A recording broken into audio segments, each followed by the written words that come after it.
अगर मैं आपसे कहूं कि बंगाल में बीजेपी के आते ही AK-47 का वो भांडा फोड़ हो चुका है जो भाई साहब जहांगीर काफी समय से कर रहा था।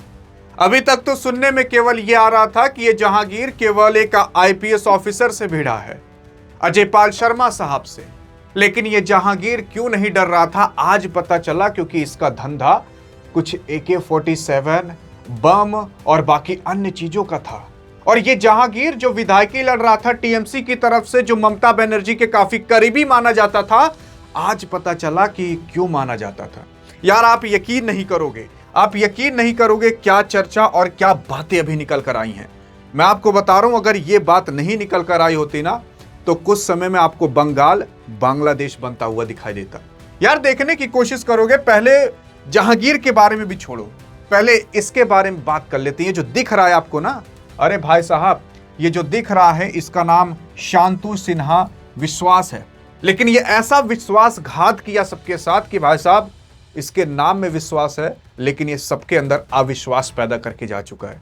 और उसी के साथ साथ अगर आप देखोगे जब इसके यहाँ ED की रेड पड़ाई गई तो भाई साहब ये 1-2 करोड़ नहीं, सैकड़ों करोड़ का मालिक निकला।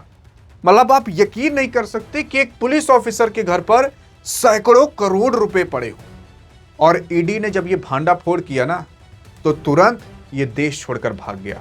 अभी देश में नहीं है, जैसे विजय माल्या वैसे ये शांतु सिन्हा विश्वास।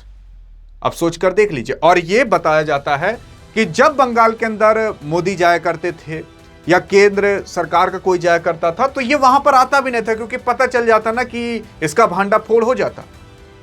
कहीं इधर निकल जाता था, कहीं उधर निकल जाता था। सैकड़ों करोड़ का मालिक था और ये ज्यादा करीबी ममता बनर्जी के था। और ये सबको पता है यार कि 15 साल से ममता बनर्जी की यहां पर सरकार थी और जो पुलिस थी वो पूरी कंट्रोल में ममता बनर्जी की थी। ऐसा लग रहा था कि वेस्ट बंगाल को एक नया देश के तौर पर चलाया जा रहा है, प्रदेश के तौर पर नहीं, ऐसा लगता था। लेकिन अब वो खत्म होने की बारी आ चुकी है। यार देखो, चाहे आप बीजेपी को खराब कहो, चाहे TMC को खराब कहो, चाहे बीजेपी को अच्छा कहो, चाहे TMC को अच्छा करो, लेकिन इस मामले में जो पुलिस को अपने हिसाब से चला जाता था कि पहले जाति पूछो, अगर TMC के हस्ताक्षर आ जाते हैं तभी FIR होगा, बाकी ऐसे तमाम चीजें थी यार। अगर TMC का प्रवक्ता कह दे तभी होगा, वरना नहीं होगा। TMC के खिलाफ कभी FIR या कुछ और नहीं होगा। ऐसे काफी सारे मामले निकल कर आते थे, वो सब अब खत्म होने वाले हैं। सोच कर देख लीजिए, कुछ ऐसा हुआ करता था और आपको और हमें कानो कान खबर नहीं थी। लेकिन कानो कान आपको खबर तब मिलेगी ना यार जब आप इस WhatsApp चैनल को जाकर ज्वाइन करोगे, जो डियर गुरु नाम से यार मैंने आपके लिए बनाया। अरे जिस नाम से YouTube चैनल है ना, उसी नाम से मैंने आपके लिए एक WhatsApp चैनल बना दिया है। यार अखबार खरीदने में भी आपको 5-10 रुपये लग जाते हैं, लेकिन वही जानकारी आपको यहाँ पर फ्री मिल जाएगी। करना क्या यार, बस डिस्क्रिप्शन में लिंक है, जाकर अगर फॉलो कर लोगे तो भाई साहब लाखों की नॉलेज आपको फ्री में मिलती रहेगी। अब आपके हाथ में, करोगे या नहीं, देखते हैं आप क्या चूज करते हो, सही कि गलत।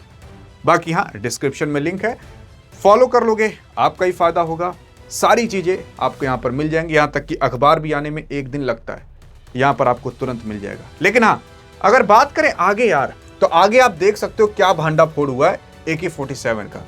AK-47 आप जान रहे हो ना, वही बंदूक, उसी के बारे में बात कर रहे हैं। मई 2026 के मीडिया रिपोर्ट्स के अनुसार ऐसा पता चला है कि पश्चिम बंगाल के दक्षिण 24 परगना जिले के अंदर जो कैनिंग इलाके में जहांगीर खान से जुड़ा हुआ एक अवैध हथियार कारखाने का मामला सामने आया है, जहां AK-47 जैसे आधुनिक राइफल और अन्य हथियार बनाए जाने का आरोप उसके ऊपर लगाया गया है। अब आप सोच सकते हो, मतलब अभी तक तो केवल ये पता चलता था कि बंगाल के अंदर, अरे बंगाल के अंदर कहीं से बम आ गया, कहीं से AK-47 आ गई, लेकिन अब तो पूरा का पूरा कारखाना निकल चुका है। अब और कितना बड़ा सबूत लोगे यार। फिर उसी के साथ साथ अब गिरफ्तारी का मामला देखते हैं। तो खबरों के मुताबिक यार 5 मई 2026 को जहांगीर खान को कैनिन से गिरफ्तार किया गया था, जब वह बांग्लादेश भागने की योजना बना रहा था। अब ऐसा रिपोर्ट्स में आया है, अभी ये पूरी तरीके से वेरीफाई नहीं किया गया है, लेकिन हाँ ऐसी खबरें निकलते हुए दिखाई दे रही हैं। अगर ये सत्य हैं तो भाई साहब बहुत बड़ी हिंसा होने से बच गई। और आप देख रहे होंगे कि इलेक्शन के दौरान पर इतनी बड़ी हिंसा नहीं हुई थी जितना इलेक्शन के बाद हुई। हर बार इलेक्शन के अंदर होती थी, इस बार इलेक्शन के बाहर हो रही है।